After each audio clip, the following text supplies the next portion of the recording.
सतगुरु की सेवा सेवा सफल है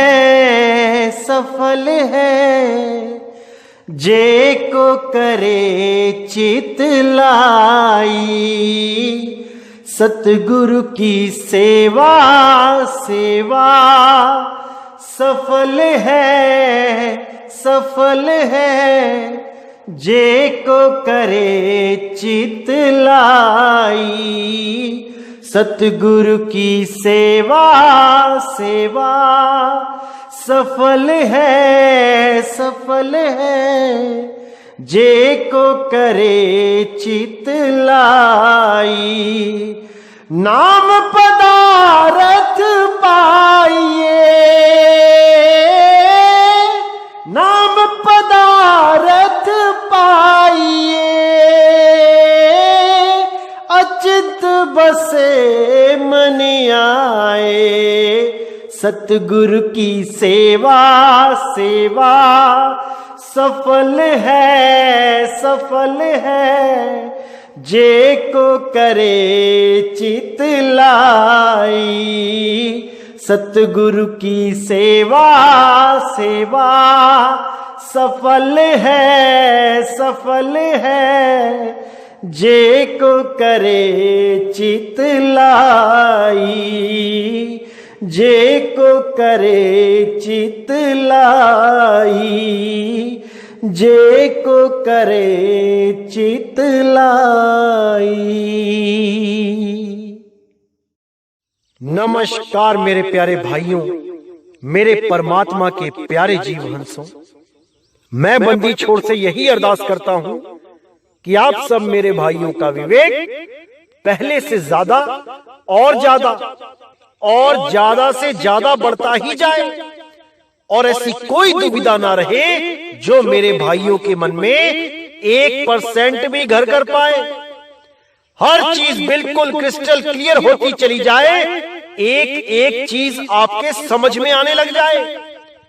मैं बस यही अरदास करता हूं उस मालिक से कि मेरे भाइयों का जन्म सफल हो जाए।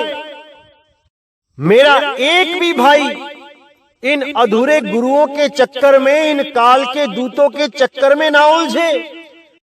परमात्मा की दया से इतना विवेक पैदा हो जाए कि स्वयं ही निर्णय कर पाएं कि क्या अधूरा है और क्या पूरा है, कौन सा ज्ञान सत्य है और कौन सा असत्य है, कौन सा रास्ता असली है और कौन सा नकली है। ये सारा बोध स्वयं से ही होने लग जाए, तभी मैं समझूंगा कि मेरा सत्संग करना सफल हो गया है। अन्यथा कोई लाभ नहीं ये सत्संग सुनने से। अगर आप स्वयं में इतने मजबूत नहीं हो पा रहे हो कि सत्य और असत्य का निबेड़ा खुद से ना कर पाओ, तो मेरे भाई कोई लाभ नहीं होगा इस सत्संग सुनने से। इसीलिए मैं बार बार कहता हूं कि एक बार नहीं, बार बार सत्संग को सुनो। हर सत्संग में सार छुपा है। जब तुम बार बार इसको सुनना शुरू करोगे तो अपने आप विवेक शक्ति जागने लग जाएगी, अपने आप बुद्धि दौड़ने लग जाएगी। सत्य असत्य का निर्णय करना स्वयं से आने लगेगा। जब विवेक जागेगा तब, और जब एक बार विवेक जाग गया फिर मेरे भाई तुम्हें उलझाने वाला इस पूरे ब्रह्मांड में कोई माई का लाल पैदा नहीं होगा। हर असत्य को तुम समझ जाओगे, हर असत्य को तुम डिनाई कर दोगे, उसको नकार दोगे जब सत्य बोध हो जाएगा। इसलिए बहुत जरूरी है कि बार बार इस सत्संग को सुनो ताकि पूर्ण विवेक जाग सके। तो मेरे भाइयों, आज का जो सत्संग है बहुत इंपॉर्टेंट है। पूरा विवेक लगा के, पूरा मन लगा के इसको समझना है। एक एक शब्द में गुप्त राज छुपे हैं, गुप्त भेद छुपे हैं। पूरा विवेक लगाना है, पूरा विचार करना है और सत्य और असत्य का निर्णय करना है। तो आज की वाणी हम लेंगे गुरु ग्रंथ साहिब से। तो क्या कहती है वाणी? सतगुरु की सेवा सफल है, जे को करे चितलाई। नाम पदार्थ पाइए, अचिंत बसै मनि आई। तो वाणी कहती है कि सतगुरु की सेवा सफल है। कौन से सतगुरु की? यहां परमात्मा का जिक्र किया जा रहा है कि सतगुरु यानी परमात्मा की सेवा सफल है। जे को करे चितलाई, अगर कोई उसको सच्चे मन से करता है, पूरा मन लगा के करता है, तो सतगुरु की सेवा सदा सदा सफल है। लेकिन सतगुरु की सेवा कैसे करें? परमात्मा को तो देखा ही नहीं, परमात्मा को तो जाना ही नहीं, कैसे कर सकते हैं उसकी सेवा? तो आपको बताना चाहूंगा कि परमात्मा की सेवा केवल दो प्रकार से हो सकती है। सबसे पहले तो स्वयं भक्ति करो, भजन करो, मालिक की बंदगी करो, पहली सेवा तो ये है। और दूसरी सेवा है परमात्मा के नाम का प्रचार करो। जो रास्ता हमें संतों फकीरों ने बताया है, उस रास्ते का प्रचार करो, लोगों को भरम जाल से निकालो, उनको सत्य का रास्ता बताओ जो आपको सतगुरु के द्वारा प्राप्त हुआ है। उस परमात्मा की असीम कृपा हुई है तो आपको ये सत्य का रास्ता मिला है। अब जो आपको सत्य का रास्ता मिला है, ये आपने दूसरों को भी बताना है, तभी उस मालिक की सच्ची सेवा हो सकती है।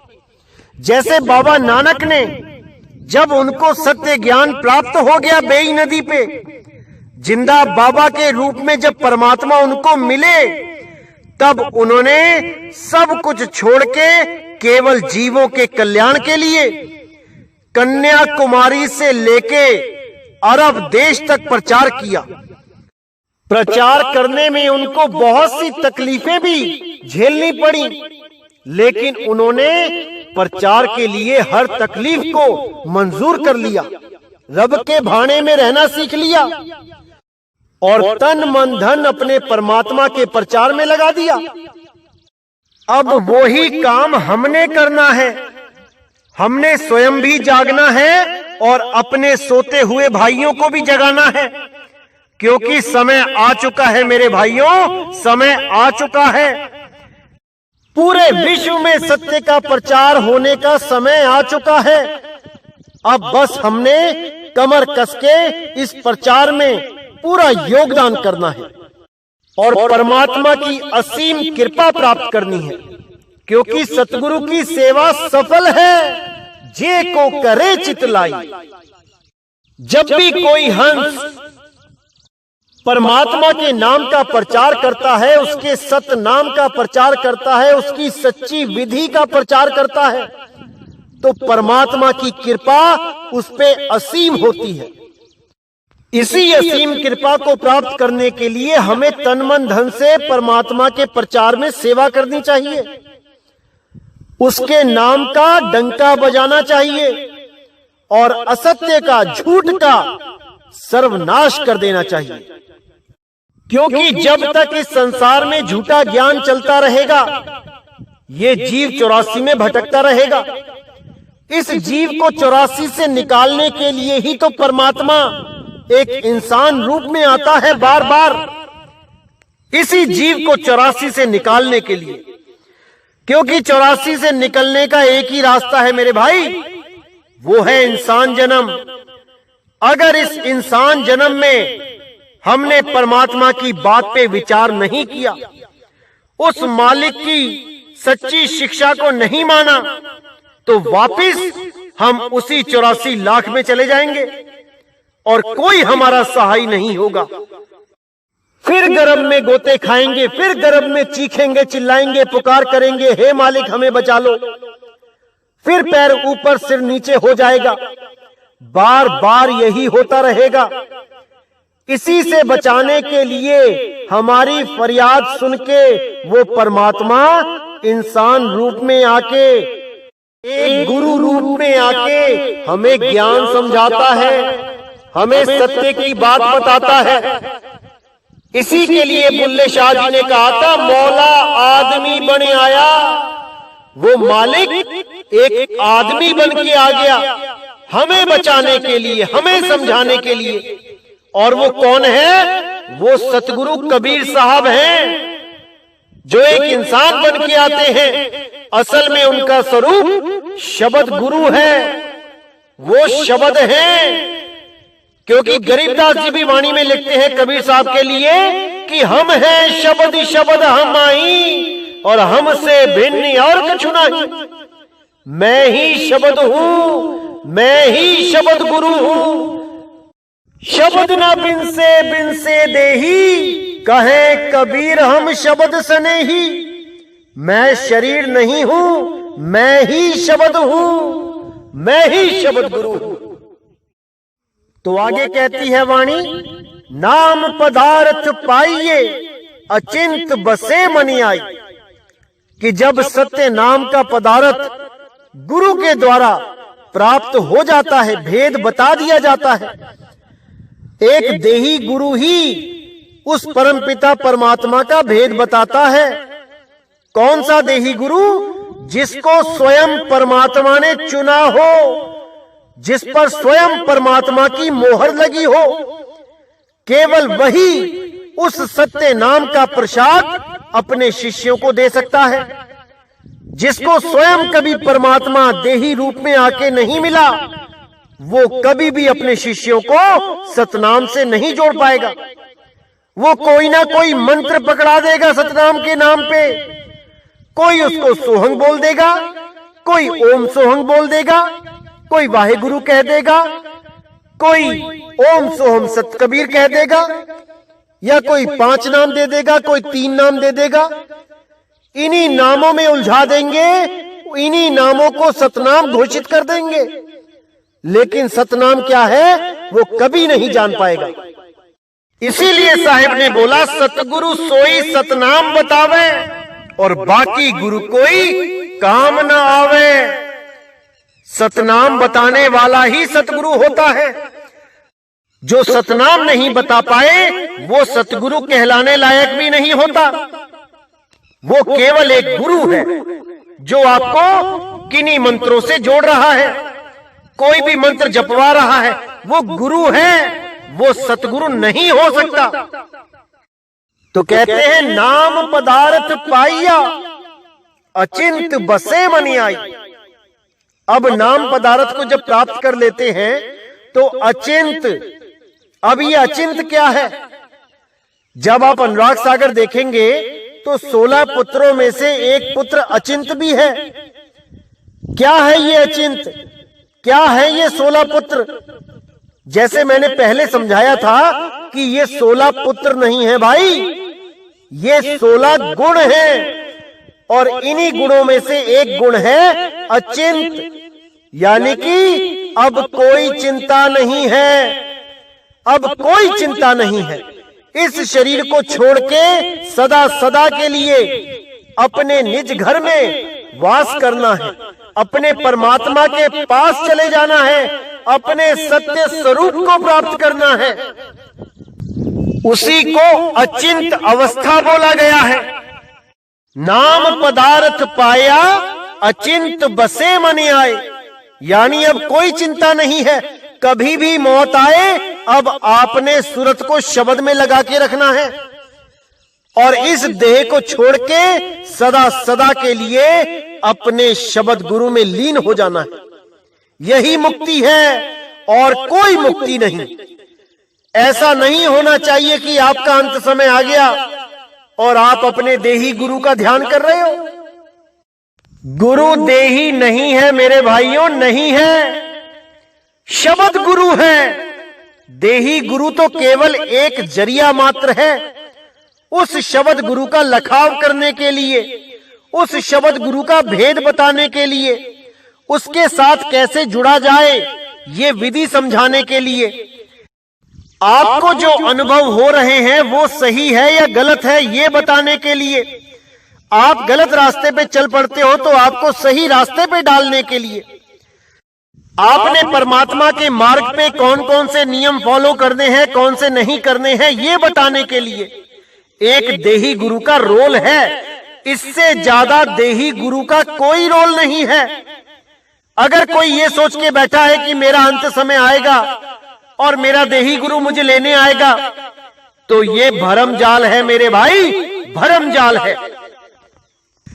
इस आस को लगाना छोड़ दो, वरना दोबारा से किसी ना किसी मां के गर्भ में चले जाना पड़ेगा। बिल्कुल आस लगाना छोड़ दो कि कोई देही गुरु आपको बचाएगा।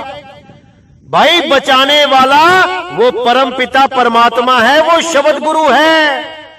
उस शब्द गुरु से अरदास करो, वो हर जगह तुम्हारा सहाय है, वो तुम्हें कहीं भी नहीं अकेला छोड़ेगा। देही गुरु तो केवल और केवल उस शब्द गुरु से कैसे जुड़ोगे ये बता सकता है, इससे ज्यादा कुछ नहीं, कुछ नहीं। इसीलिए बोला नाम पदार्थ पाया अचिंत बसे मन आई। अब वो गुण आ जाएगा आप में जिसको अचिंत कहते हैं, यानी अब कोई चिंता नहीं है। ये 3 लोग छोड़ने में आप सक्षम हो जाओगे। बार बार अभ्यास करोगे, आपको शब्द गुरु की प्रतीत होगी, शब्द गुरु का अनुभव होगा और आप हमेशा के लिए उस शब्द गुरु में लीन होने के लिए तत्पर हो जाओगे, तैयार हो जाओगे। जिसके लिए बोला अब तो जाए चढ़े सिंहासन, मिले हैं सारंग पानी, राम कबीरा एक भय है, कोई ना सके पहचानी। यही अवस्था आपकी हो जाएगी। आप भी उस शब्द गुरु में मिलके एकाकार हो जाओगे। जिसके लिए साहिब ने बिल्कुल क्लियर कह दिया, तो ही मोही मोही तो ही अंतर कैसा। आप एक ही हो जाओगे, सदा सदा के लिए एक हो जाओगे। तो आगे कहते हैं जन्म मरण दुख कटिए, हौ में ममता जाई, उत्तम पदवी पाइए, सच्चे रहे समाई। यानी जब वो नाम पदार्थ प्राप्त हो गया, वो अमृत नाम जो सदा सदा अमर अजर अखंड है, जब उसकी प्राप्ति हो गई तो जन्म मरण दुख कटई। ये जन्म मरण का जो रोग लगा था ये कट गया। हौ में ममता जाई, हौ में यानी अहंकार, ये देह अहंकार सदा के लिए खत्म हो जाएगा। तब आप ये भूल जाओगे कि आप एक आदमी हो या आप एक औरत हो। यही देह अहंकार है कि हाँ मैं एक आदमी हूं, हाँ मैं एक औरत हूं, यही देह अहंकार है। फिर आप इस देह से ऊपर उठ जाओगे और आप अपने आप को सूरत रूप में जानने लग जाओगे। और जब सत्य के साथ जुड़ जाओगे तो जन्म मरण का रोग सदा के लिए खत्म हो जाएगा। हौ में रोग खत्म हो जाएगा, ये ममता खत्म हो जाएगी। क्योंकि जो भी ममता है वो शरीर से है। जब आप ही शरीर नहीं रहोगे तो आपका मोह कैसे रहेगा शरीरों से। क्योंकि नानक साहब ने बोला है मात पिता बंधन संसारा, ये सारा संसार ही बंधन है केवल शरीरों की वजह से। आप अपने आप को शरीर समझ रहे हो इसलिए आप बंधन में हो, और आप बाकी संसार में जितने भी शरीर हैं उनको अपना समझ रहे हो, अपने जैसा समझ रहे हो। ये बंधन तब टूट जाता है जब आप ये जान जाते हो कि आप शरीर नहीं हो, आप एक जीवात्मा हो जो इस शरीर को चला रहा है और अपने स्वरूप को ना जानने के कारण अपने आप को शरीर मान के बैठ गया है। और जब तक आप अपने शरीर को अपना स्वरूप समझते रहोगे, यानी आप खुद को एक लड़का, एक आदमी, एक लड़की या एक औरत समझते रहोगे, आप कभी मुक्त नहीं हो सकते, नहीं हो सकते। इसीलिए साहिब ने भी बोला है वेद पशु गुरु पशु, नारी पुरुष विचार, ते नर नरक को जाएंगे जब लग शशि दिनकार। वेद पशु गुरु पशु, यानी जो लोग वेदों में या ग्रंथों में लिखी बातों को ही सत्य मानते हैं कि उसमें जो भी लिखा है वो सत्य ही है, जो ऐसा मानते हैं, विवेक नहीं लगाते हैं कि लिखी बात असत्य भी हो सकती है, उस पे पूरा विचार नहीं करते, उनको वेद पशु बोला गया।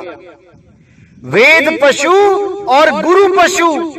गुरु पशु क्या मतलब होता है कि जैसे कई लोग कहते हैं मैंने तो जी गुरु बना लिया, अब वो चाहे सही है वो चाहे गलत है, अब मैं गुरु नहीं बदलूंगा, मेरा गुरु मुझे स्वर्ग ले जाएगा तब भी ठीक है, मुझे नरक ले जाएगा तब भी ठीक है। जो लोग ऐसे विचार के होते हैं उनको गुरु पशु बोला गया है। वेद पशु, गुरु पशु, नारी पुरुष विचार। जो लोग अपने आप को नारी और पुरुष में बदल देते हैं, भेद रखते हैं एक दूसरे से कि मैं एक आदमी हूं, वो एक औरत है, आदमी तो भक्ति कर सकता है, औरत भक्ति नहीं कर सकती, आदमी तो परमात्मा को प्राप्त कर सकता है, औरत परमात्मा को प्राप्त नहीं कर सकती। जो ऐसी भावना रखते हैं उनके लिए भी बोला गया कि ते नरक को जाएंगे जब लग शशि दिनकार। जब तक ये दुनिया चल रही है, जब तक ये सूरज चांद धरती है, तब तक वो नरकों में ही सड़ेंगे, क्योंकि वो सत्य असत्य का निर्णय नहीं कर पाए, क्योंकि वो अपने स्वरूप को नहीं जान पाए, इसीलिए बार बार जन्म मरण में आते रहेंगे। तो आगे क्या कहती है वाणी? उत्तम पदवी पाइए सच रहे समाई, नानक पूरब जिनको लिखिया तिना सतगुरु मिलिया आई। अब यहां पे उत्तम पदवी की बात की गई है। उत्तम पदवी यानी वो पदवी मिलेगी जो स्वयं परमात्मा की है, उसमें कोई भेद नहीं रह जाएगा। फिर एक पदवी और है बीच में जिसको हम कह देते हैं त्रिलोकीनाथ की पदवी, जिसमें शिव अवस्था की बात की जाती है, जिसमें आपको इस तीन लोक का मालिक तक बना दिया जाता है, आप स्वयं ब्रह्म स्वरूप हो जाते हो। बहुत से ऋषि मुनियों को यह पदवी मिली है, वो ब्रह्म ज्ञानी हो गए, वो ब्रह्म स्वरूप हो गए, लेकिन फिर भी मुक्त नहीं हो पाए, क्योंकि शिव अवस्था से ऊपर भी एक अवस्था है जिसको पीव अवस्था कहते हैं। जब तक आप जीव से पीव नहीं हो जाते, जब तक आपकी मुक्ति नहीं हो पाएगी। और उसी पीव अवस्था को उत्तम पदवी बोला गया है। सबसे नीचे की पदवी है जीव अवस्था, उससे ऊपर है शिव अवस्था। ये जितने भी त्रिकुटी में ध्यान लगाते हैं, हृदय में ध्यान लगाते हैं, नाभि में ध्यान लगाते हैं, जो भी देह के अंदर ध्यान लगाता है वो ब्रह्म अवस्था को प्राप्त हो जाता है। लेकिन वो अवस्था मुक्ति अवस्था नहीं है। ब्रह्म से जीव, जीव से ब्रह्म, आज तक यही तो होता आया है। किसी भी ऋषि मुनि का ग्रंथ उठा के देखो, वो यही बात करते हैं, एको अहम ब्रह्मस्मि, मैं ही ब्रह्म हूं। और उसके बाद फिर दोबारा सृष्टि बना के जीव अवस्था में आ जाते हैं। कोई भी ऋषि मुनि किसी भी ग्रंथ को उठा के देख लो, यहां केवल कबीर साहब ने बताया कि जीव अवस्था से ऊपर ब्रह्म अवस्था है, ब्रह्म से ऊपर भी पार ब्रह्म अवस्था है। अरे ब्रह्म बड़ा की जहां से आया, वेद बड़ा की जिन निर्माया, ई मन बड़ा की जेहि मन माना, राम बड़ा की राम ही जाना। यानी जो लोग ब्रह्म को ही परमात्मा सिद्ध करने में लग जाते हैं, साहिब कहते हैं ब्रह्म बड़ा की जहां से आया। ये ब्रह्म अवस्था बड़ी है जिसने सृष्टि बना दी, या वो अवस्था बड़ी है जहां पर सृष्टि कभी नहीं बनती, मुक्त अवस्था। उसको जानो, अगर उसको जान लिया तो दोबारा सृष्टि में नहीं आओगे। ब्रह्म बड़ा की जहां से आया, वेद बड़ा की जिन निर्माया। अरे वेदों से बड़ा वो है जिन्होंने वेद लिखे हैं, जिन्होंने अपना अनुभव लिखा है। उसको जानो, किसने लिखे हैं? आत्मदेव ने लिखे हैं। उस आत्म स्वरूप को जानो। ये मन बड़ा कि जेहि मन माना, राम बड़ा कि राम ही जाना। ये मन बड़ा है जो भाग रहा है, जो वस्तुओं के पीछे भाग रहा है, दुनियावी चीजों के पीछे भाग रहा है। ये मन बड़ा है या वो मन बड़ा है जो स्थिर हो चुका है, जिसको कोई विचलित नहीं कर पा रहा। राम बड़ा कि राम ही जाना। ये दो अक्षर जो हिंदी के अक्षर हैं, रा और मां, ये बड़े हैं या जिसने इसको लिखा है, जिसने इन 52 अक्षरों की खोज करके दो अक्षर को निकाल के राम नाम लिखा है, वो बड़ा है। विचार करना पड़ेगा, क्योंकि जितने भी भगवानों के नाम हैं, जितने भी अल्लाह गॉड वाहे गुरु के नाम हैं, ये सब 52 अक्षरी नाम हैं, जिसके लिए गुरु ग्रंथ साहब में भी बोला गया, 52 आखर लोक त्रय, सब कुछ नहीं माही। इस 3 लोक में जो कुछ भी दिख रहा है वो सब 52 में लिखा जा सकता है। ये आखर खिर जाएंगे, वो आखर इनमें नाही। ये सब अक्षर एक दिन खिर जाएंगे, खत्म हो जाएंगे, लेकिन वो अक्षर, वो आदि अक्षर इन 52 अक्षरों में नहीं है। उसको जानना है भेदी गुरु से। जब उसका भेद मिल जाता है तब रास्ता बिल्कुल क्लियर हो जाता है। फिर 52 अक्षरों से पीछा छूट जाता है। 52 आखर जीव आधारा, आदि अक्षर जीभ्या से न्यारा। ताही को सत सिमरण कहिए, सिमर सिमर नरोतरो पारा। उसका सिमरण करो जो 52 से परे है, जो कृत्रिम नाम नहीं है, जो असल नाम है। कृत्रिम नाम कथे तेरे जिहिबा, सत्य नाम तेरा परा पुरबला। वो तेरा सतनाम, वो परा पुरबला है। उसके जैसा महान कोई नहीं, केवल वही है जो साधना के योग्य है, जो प्रभु भक्ति के योग्य है। उसको छोड़ के जितने भी नाम हैं, ये सब 52 अक्षरों में आते हैं, मैन मेड हैं, इंसानों के द्वारा बनाए गए हैं। क्योंकि एक समय ऐसा था जब कोई अक्षर नहीं था इस दुनिया में।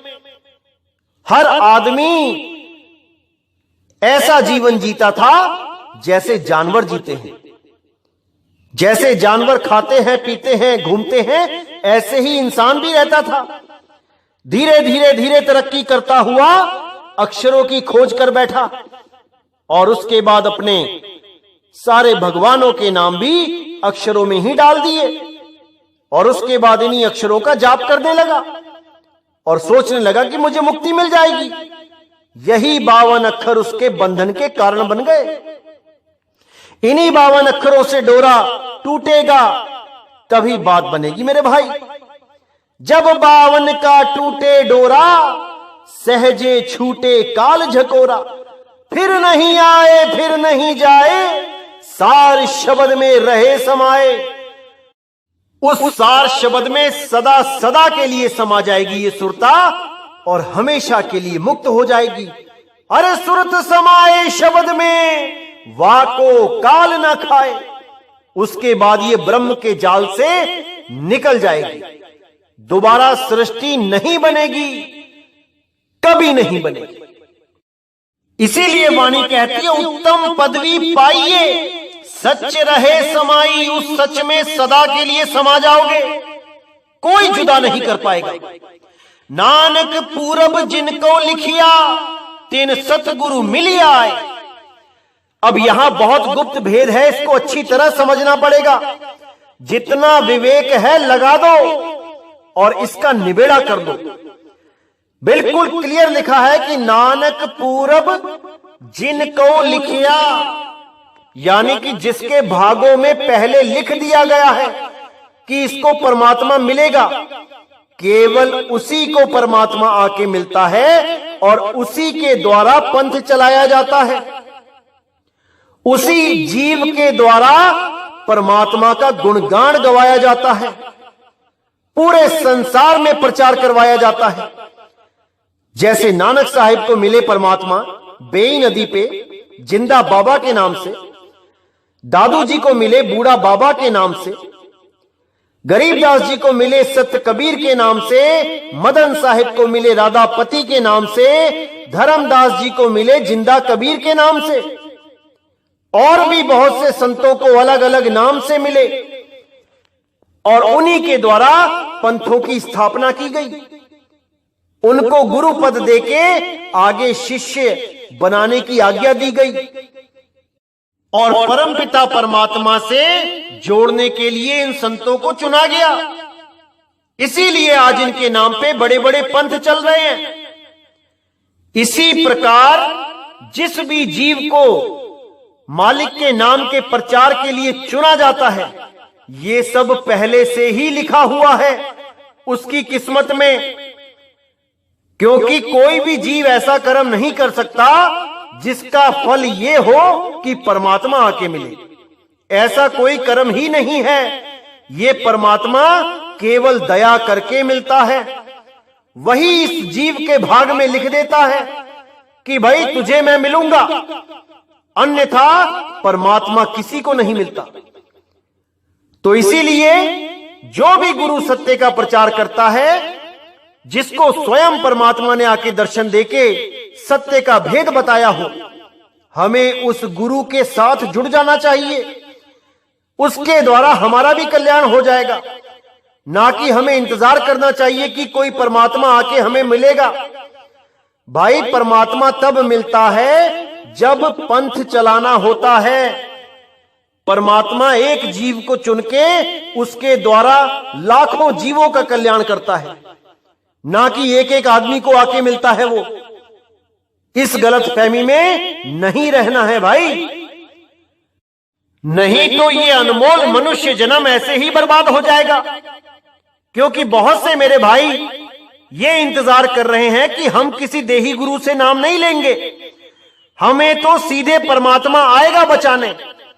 ये बिल्कुल वो कहानी हो जाती है जैसे एक बार एक आदमी डूब रहा था, उसने भगवान से अरदास किया, भगवान मुझे बचाओ, मैंने आपकी इतनी पूजा करी है, मुझे लेने आओ। इतने में एक कश्ती आती है, उसमें एक आदमी बैठा होता है और वो कहता है आजा भाई चढ़ जा, किश्ती पे चढ़ जा। वो कहता है नहीं, भगवान मुझे लेने आएंगे, मैं तुम्हारी किश्ती पे नहीं चढ़ना चाहता।